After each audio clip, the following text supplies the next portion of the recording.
今日咧為大家分享一個大家都應該有興趣嘅題目，就係財富管理咯噃，即係講投資啦。嗱，咁啊主要唔係講投資啦，咁當然係梗係講聖經㗎啦。咁啊，但係聖經裏邊對我哋投資有冇啲啟示嘅咧？咁我用翻上次嗰三個僕人嗰個故事就繼續再講啦。上次咧就講到就有三個僕人就有三個工作態度咁其實實際上咧我都計漏咗一個其實總共有四個工作態度嘅喎咁大家記得啦記得嗰個主人咪提議嗰個又惡又懶嘅僕人不如你咁樣做啦咁樣咁其實嗰個係第四種嘅工作態度嚟嘅噃。大致上大概上次嗰個信息最主要嘅都係天賦嘅才能各盡其職，咁就點樣喺我哋嘅日常生活裏邊可以即係表現到出嚟嘅咧咁我曾經提過有好幾大地方啦，投資學習鼓勵就算係管理都用得着嘅噃。咁大家即係可以聽一聽，睇下會唔會對你有啲啟發咧？係咪？好，咁再重提翻嗰四種工作態度第一種就係進取嘅，記得嘛？嗰個5000銀錢嗰個嗰個主人俾咗5000銀錢，佢即刻就攞咗去做生意，就攞翻5000銀錢翻嚟喎哇100% 回報簡直即係呢個世界都冇乜嘢咁樣嘅投資。第二種就係都唔係第二種先講翻第一種，不過咧有第二個人又係咁樣個主人見到佢俾2000銀錢你咁佢即刻就走去投資，又攞翻2000翻嚟咁呢兩個僕人其實都係同一種工作態度啦呢種真係進取啦，唔令你俾5000好2000好，佢哋即刻走去攞去做生意，哇！呢啲真係好員工咁呢種係第一種工作態度第二種工作態度咧就係嗰個主人提議嗰個又惡又懶嘅僕人做嘅一件事就係不如你放喺個 banker 嗰度儲錢，攞翻啲利息翻嚟咁都話晒，即係對得住自己嘛咁呢一種咧我就俾咗個名叫做保守咁安全嘛，你唔使驚話蝕咗個本嘛，起碼人哋會俾翻息你嘛，係咪？咁呢個係好事嚟噶，係咪？第二種咧唔係第三種咧就係懶啦，係啦。咁其實咧原本喺經文就係又惡又懶嘅，咁我將佢分開啫懶一種同埋另外一種就係惡嗰種咁分開先咁懶嗰種咧就係即係如果你屋企有個夾萬又好，或者你地即係你個地嘅大嘅你掘個窿將佢埋咗佢落去冚住佢，驚俾人偷嘛，係咪？其實現代都有呢啲人嘅喎，我記得嘅好似唔知係咪日本日本人唔係好信銀行定乜嘢，咁佢哋都中意咧將佢啲現兜兜咁樣攞晒翻屋企就好似話放喺個枕頭底嘅咁呢一種就懶惰啦，因為連息佢都唔會去攞嘅咁呢啲就懶啲啦咁我上次提過咁我講取笑自己啦咁我都係呢一隻嚟嘅因為而家基本上你放銀行就等於懶惰因為銀行唔俾利息噶嘛同你掘個窿冇乜大分別嘅。咁第四種就係呢一種第四種嘅態度係嗰個惡僕人啦。咁我用另外一個名啦就無賴人人明明俾咗啲好處你，點不知你就仲要鬧翻人嘅，呢啲係無賴啦咁呢個遲啲先講。好啦，咁即係略提翻上一次嗰個主體啦等大家有啲記性好啦，咁同投資點樣拉得上關係咧？咁樣咁我時時講啦，聖經真係真理嚟噶因為咧佢唔係講一件事，佢係講好多件事係啦。只不過咧，因為咧好似好多唔同嘅事，其實佢背後核心嘅問題都係得一種嘅啫佢係有嗰個 pattern 喺度嘅啊，咁你明白咗個 pattern 咧，就可以廣泛應用噶咯噃。咁啊當然啦，第一樣啊，咁啊可能對大家有啲興趣㗎，就係投資啦嚇。好啦，咁咧我就想大家留心一下啦。嗱，上次係讀咗經文，今次唔讀啦。咁就經文咧，如果你大家留心咧，佢曾經提過一個字咧啊，如果你留心咧，就你就會睇得出佢個真正含義咯。嗱，我讀一段好短嘅啦嚇，佢話天國咧好比一個人要往外國去，就叫佢啲僕人嚟，把佢的家業交給他們。係啦，就係把他的家業交給他們。咁其實呢一個舉動其實係代表咗啲乜嘢嘢咧？就係財富管理。所以咧，其實一開宗明義，根本咧就係講緊財富管理。嗱，你呢個天國啊，咁啊，佢話比喻嚟噶嘛，係嘛？天國好似咁樣嘛，係咪嚇？一個比喻啦嚇。咁其實呢一種比喻其實可以放喺邊啲地方咧？可以放喺間公司度嚇，又可以放喺屋企度，係啦。咁唔多唔少啦嚇，即係我哋每個人唔多唔少都有啲積蓄㗎，係咪啊？你唔會真係餐揾餐食，餐餐清到窿丁一啲都冇㗎嘛。總之你有啲多餘錢嘅，咁你都要管理佢㗎嘛。嗱，呢度就係個真理啦。就咩咧？第一件事啊，你見到個主人做咩咧？個主人嗱，頭先我再讀翻一次啊，佢就話叫晒佢啲僕人嚟。好啦，咁啲僕人如果我喺間公司，會唔會係啲員工咧？好啦，或者係咁諗啦嚇。如果你屋企啊家業，即係話你啲儲蓄啊財產啦嚇，咁僕人係邊個咧？嗱，僕人可能係嗰啲 bankers，喂啊，或者啲投資顧問啊，或者亦都係你要投資嘅項目啊。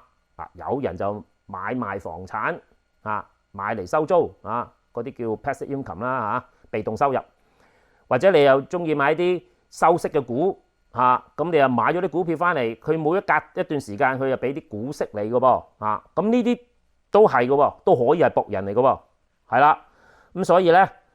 如果你將呢個比喻咁樣按住呢個咁樣嘅架構去睇嘅話咧，你會睇咗啲奇怪嘅嘢啦。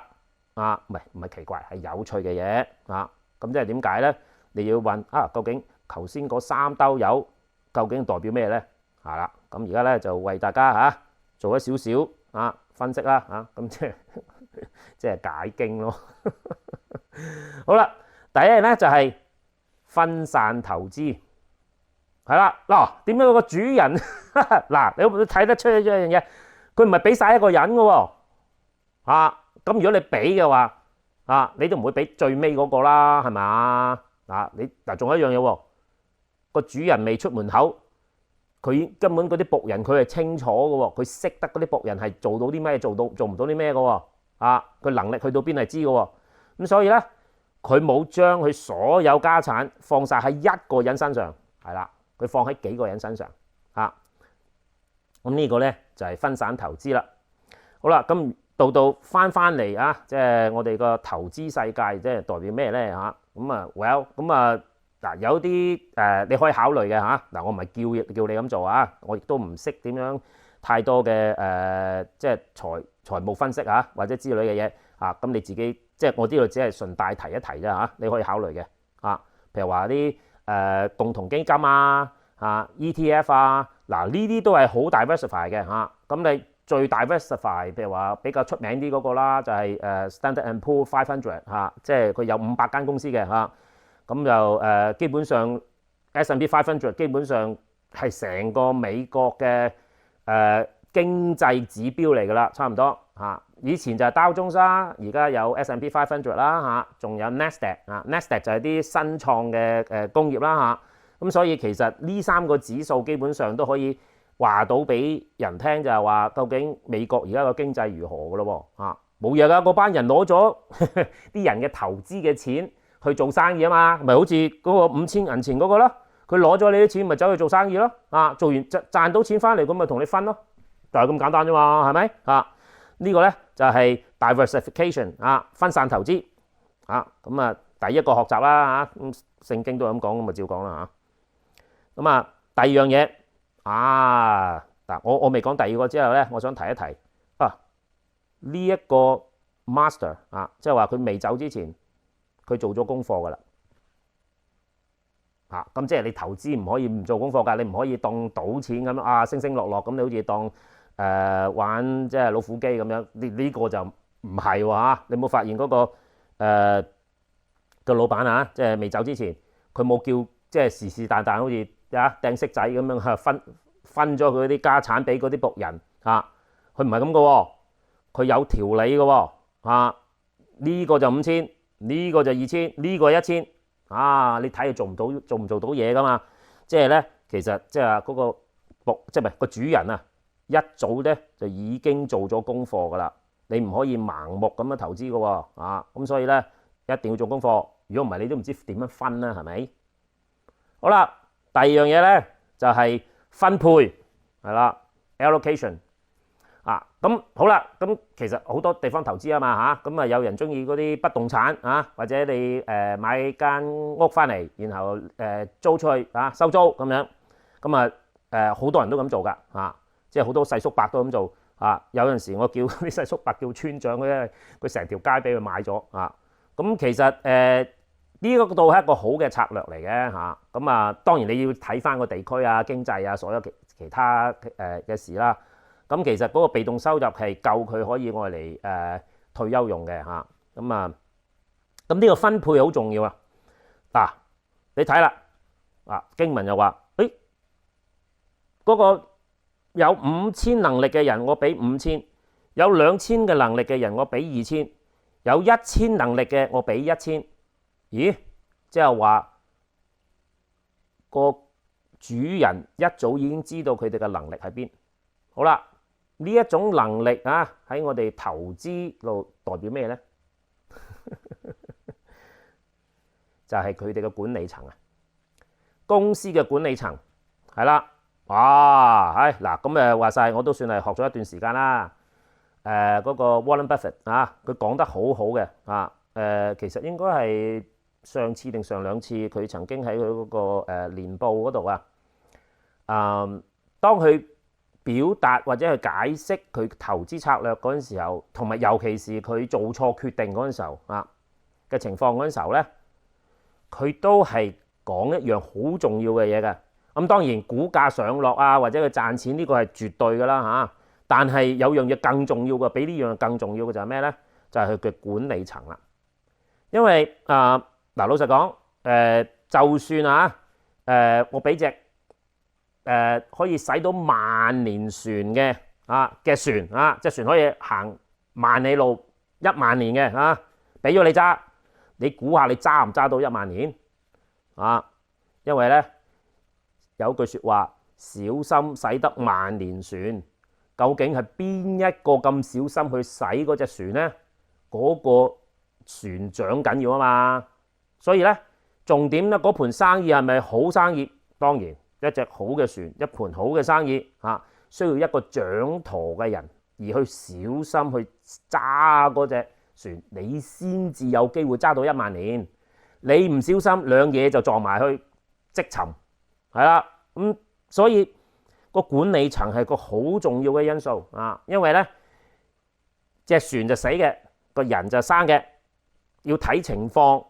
咁咪知道轉左轉右係咪？所以個船長係對隻船嚟講係最重要嘅啊！雖然隻船大過個船長好多，但係個船長緊要，個經驗啊，佢點樣應付嘅情況緊要。所以咧，你留心啊！嗱，呢個 allocation 好重要喎。佢5000、2000、1000，嗰個主人好心中有數，知道嗰個僕人啊，究竟可以駕馭幾大嘅資金，然後做到乜嘢嘅生意。嗱，上一次我講5000、2000咧，就係講佢哋嘅才能 ，OK？工作態度。咁但係另一種亦都係個主人要明白究竟佢可以駕馭幾多嘅能力，你要明白啊嘛，係咪唔可以一概而論嘅喎。哇，兩隻都係好公司喂，全部一人一半咁樣。唔係喎，呢度兩種同一個工作態度，即係話嗰兩個管理層都係同一種工作態度，但係一個俾2000，一個俾5000。咁所以咧呢個主人佢好清楚每個人嘅工作能力，然後就分配佢哋嘅家產，等佢去幫佢賺更多嘅錢。OK， 係啦，呢個就係分配啦。第三咧就係你個策略啦，就講到策略啦。咁頭先講過啦有進取嘅有保守嘅仲有係掘咗個窿或者擺喺 banker 嗰度呢兩種，一種係懶啫另外一種咧都係最保守噶啦跟住個主人提議，喂，不如你放喺 banker 嗰度啦收翻啲息，呢個保守噶啦咁其實有三種嘅喎即係有保守進取現金咁樣咁喺現實嚟講如果從投資嘅角度，點樣去體現呢個真理咧？就係咁樣啦。嗱，其實老實講，保守係好嘅點解咧？保守梗係咧，即係為嗰啲你啲血汗錢嚟噶嘛，係咪你唔想話隨隨便便就唔見咗噶嘛，係咪咁呢個你唔應該當佢唔係哇嗰個炒得興喎，不如買兩手啦咁樣咁咪死啦咁你真係唔夠保守啦，因為咧頭先我講過之前哇又有講到分配又要做功課又要分散係咪咁你連佢個管理層呢啲人你都唔識，咁樣投資似乎有少冒險噃咁你就唔夠保守咯保守嘅人咧就做足功課嘅嗱呢一種咧佢要保本嘛，哇呢血汗錢嚟嘅喎，你唔可以隨隨便便就即係好似賭錢咁賭落去，你即係蝕死你咁樣。好啦，咁保守嘅有邊幾種咧咁就即係房地產係都算係保守嘅，話晒佢叫做實物啦一種係實物叫 real estate 係實物嚟嘅，摸得到碰得到你買咗佢即係講得衰啲就係除非地震冧咗嘅啫，如果唔係間屋仲喺度噶嘛，唔會飛咗去噶噃另外一種嘅股票市場嗰啲股票哇好似你買咗咩得張紙嘅啫噃，唔係實物嚟嘅喎雖然啦即係呢個話你係有係實物嚟嘅，咁但係太複雜啦，費事講。總之你俾咁多錢咧，都係攞張紙嘅啫，上面寫幾個 number 就係咁簡單。嗰啲就唔係實物嚟嘅咁保守嘅咧就譬如話房地產一種啦另一種咧就係有股息收嘅，或者係收息嘅嗰啲都算係保守，因為嗰啲個本基本上係唔會喐嘅即係我講嗰啲定期嗰種啦如果你係真正買股票，有啲股票係佢係一路都有股息嘅有一種叫做 Aristocrat 呢個咧就係一個名稱嚟嘅裏邊好似有100隻左右。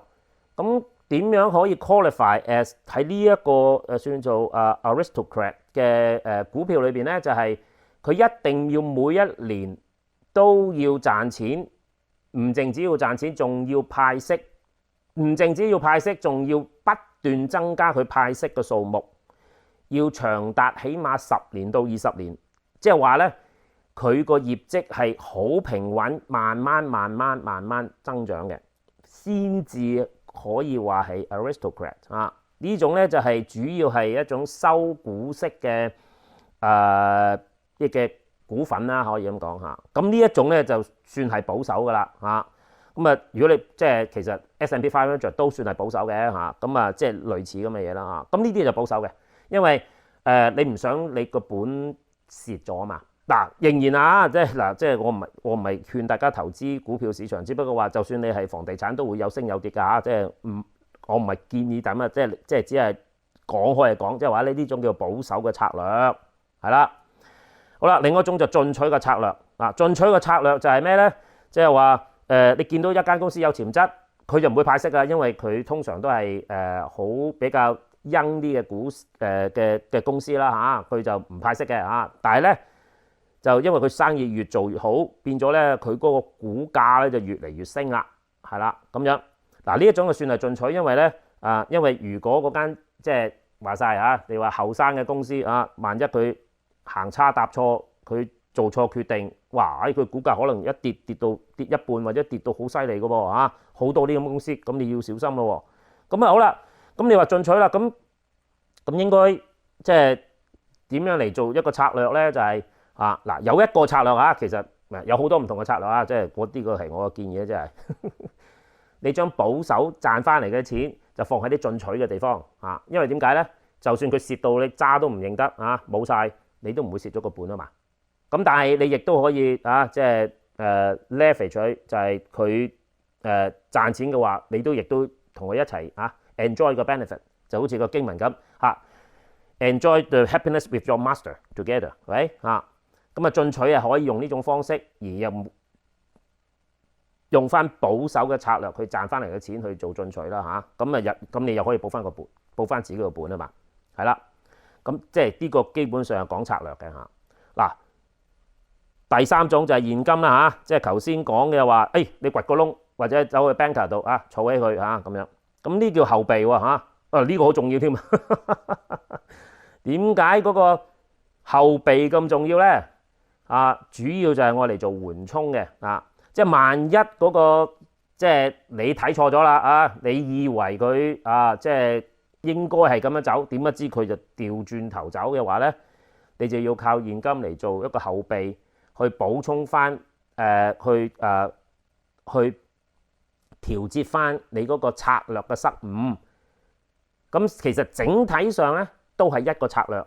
即係話有個策略裏邊有保守嘅，有進取嘅有後備嘅咁你三樣嘢夾埋，即係其實三個僕人夾埋一齊幫嗰個主人賺錢咁嘅意思好啦，咁咧就呢個咧就叫做投資策略。咁就有好多種唔同種類嘅咁就算你去譬如話你嗰啲 retirement fund 咁樣，其實佢都有分開幾種嘅喎佢話 growth 嗰種咧其實係進取嘅意思所以你要小心，你唔好以為好哇即係 sounds good其實嗰隻係即係冒險㗎保守嗰種咧就通常係多啲定期存款或者係 mutual fund 即係好多好大型嘅嘢，即係佢就唔會大上大落嘅咁但係咧佢嗰個回報係比較平穩啲嘅咁所以咧你要睇得出咧就係嗰個投資策略再加埋頭先分配即係同埋分散呢啲都係經文有講嘅，只不過你有冇留心睇啫。咁或者我哋當中有高手啦咁即係想提一提一樣嘢呢度咧經文裏邊提到一個 point 咧，我想同大家分享嘅就係咩咧上次提過啦嗰個主人佢係幾時先翻嚟咧？呢個緊要呢個好重要添係佢話咩咧？佢話好久你先揾翻嗰句先係啦，第19節過了許久呢4個字咧就真係厲害唔係講少你冇諗過聖經咧個真理真係無孔不入好啦，過了許久咁喺投資裏邊代表咩咧？每種投資咧都係要睇一段時間嘅你唔可以即係好似嗰啲短炒嗰啲，即係當賭錢嗰啲咧就哇嗰啲叫 day trader 啦咁我唔係講嗰種啦通常我哋投資都係講緊幾年5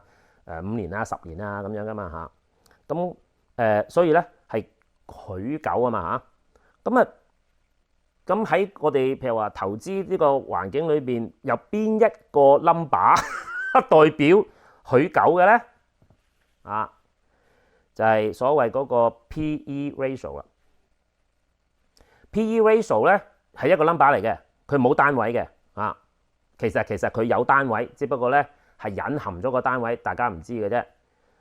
叫做 price to earning ratio 咁即係話咩咧？即係話個股價同佢每年賺嘅錢嘅百分比咁如果你話佢 earning 係5% 即係話係佢嗰個 price 嘅5% 咁即係代表咩咧？即係話如果平均嚟講即係20年就回本啦。咁所以咧，其實個 P/E ratio 咧，其實佢個單位咧係時間嚟嘅，係用年份嚟計嘅。咁所以咧，你睇個 P/E ratio，你放翻個單位落去年份咧，你就會知道，呢隻股票咧即係要20年咧，佢每20年如果次次都係賺翻呢個咁樣嘅情況嘅話咧，20年咧佢賺翻嚟嘅錢就賠得翻佢個股價啦咁樣。就唔代表20年之後咧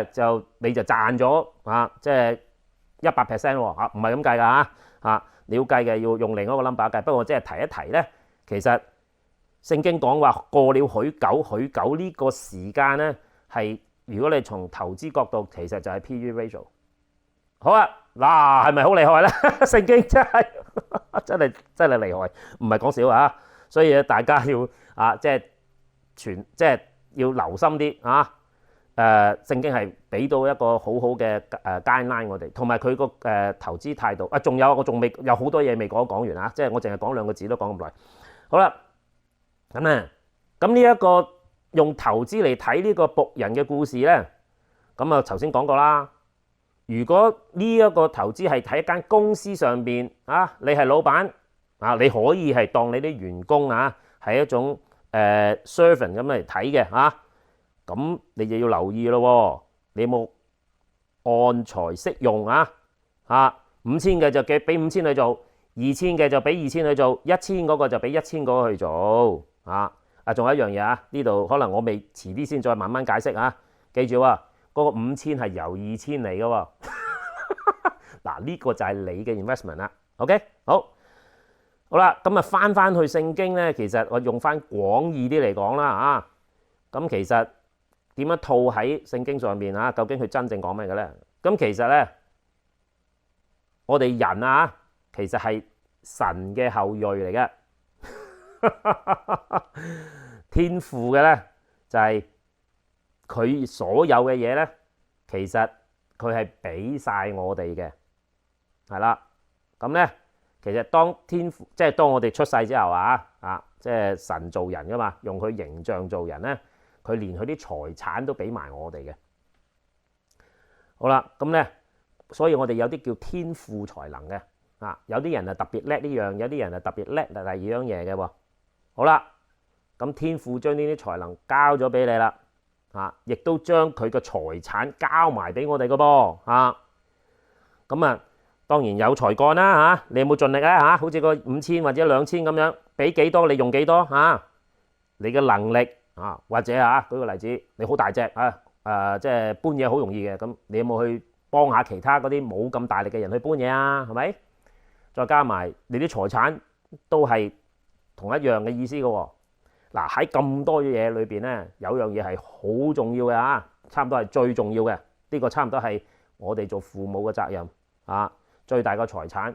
就係子女啦。記唔記得嗰時千千代代我已經講過啦？喺上帝嘅眼中我哋最大嘅財富係喺我哋嘅下一代嘅。係啦，究竟我哋有冇做好？我哋將呢個最重要其實喺我嚟講，一定要識睇聖經，明白真理，點樣運用真理去到我哋現實生活裏邊即係唔好做個糊塗人做個聰明啲嘅人有聰明投資保住自己嘅財產唔會俾呢個局面影響咗我哋如果局面係咁向左走，我哋向右走局面向左右走，我哋就向左走咁就呢個咧就好似嗰個僕人5,000銀錢嘅僕人咁樣，一個好有經驗嘅 management leadership， 能夠將我哋隻船我哋嘅家業使得萬年船。呢個就係聖經裏邊一個更深層嘅含義。上帝要將佢嘅財富俾咗我哋，佢係樂意俾我哋嘅。重點就係究竟我哋能唔能夠把持啊，將我哋嘅上帝俾我哋嘅家產啊，一代傳一代啊，所以咧我哋一定要栽培好我哋嘅下一代，等佢哋能夠承接我哋辛辛苦苦經營翻嚟嘅家業啦，係咪好有意思呢？好，下次再同大家分享另外一個故事，同一段經文啊，更深切體會到上帝嘅心意。好，下一次再見，拜拜。